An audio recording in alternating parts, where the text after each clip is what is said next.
Title Breaking the Rules. Lina König was known as the bad girl of her small town in southern Germany. In a place where tradition and routine reigned supreme, Lina stood out like a spark in a forest, rebellious and uncontainable. With her leather jacket, short black hair, and pierced nose, she was everything her conservative parents had never wanted her to be. But Lina wasn't interested in living up to anyone's expectations.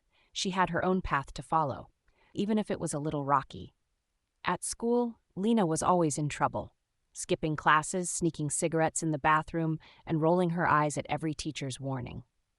While other students focused on exams and future plans, Lina focused on living in the moment. Her grades didn't matter to her, and neither did the whispers behind her back. She had her small group of friends, other misfits who shared her disdain for authority, and that was all she needed. Her home life wasn't much different. Her parents, who worked long hours in their family-owned bakery, tried to keep her in line.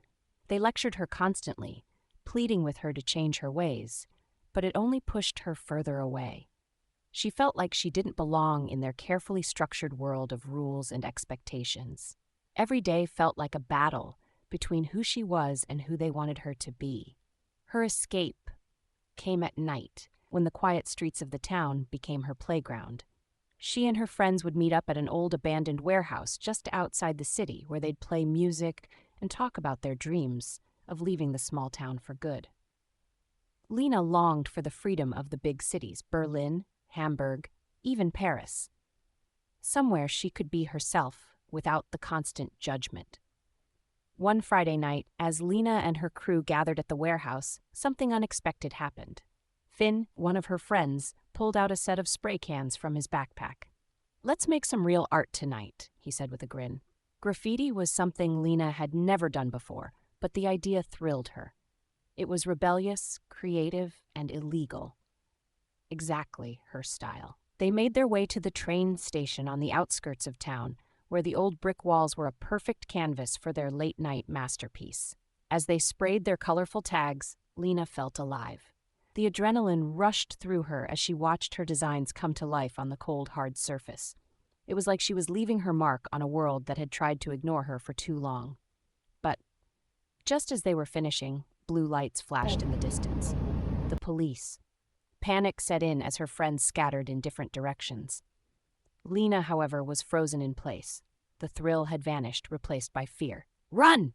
Finn shouted, pulling her out of her daze. They bolted through the back streets, their footsteps echoing off the narrow alleys. Lina's heart pounded in her chest, her breath coming in sharp gasps. This wasn't the harmless rebellion she had imagined. This was real trouble. They ducked into an alley and hid behind a dumpster, trying to catch their breath.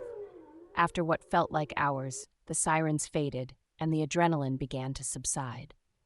Lina sat on the ground, her hands trembling, realizing how close she had come to being caught. The weight of her actions hit her hard. If she'd been arrested, it would have been more than just a lecture from her parents. It could have ruined any chance she had of leaving town, of starting over somewhere new. For the first time in a long while, Lina felt unsure. She had always thought that breaking the rules was her way of fighting back, but now she wasn't so sure. Was this really the life she wanted? Was rebellion her only way out?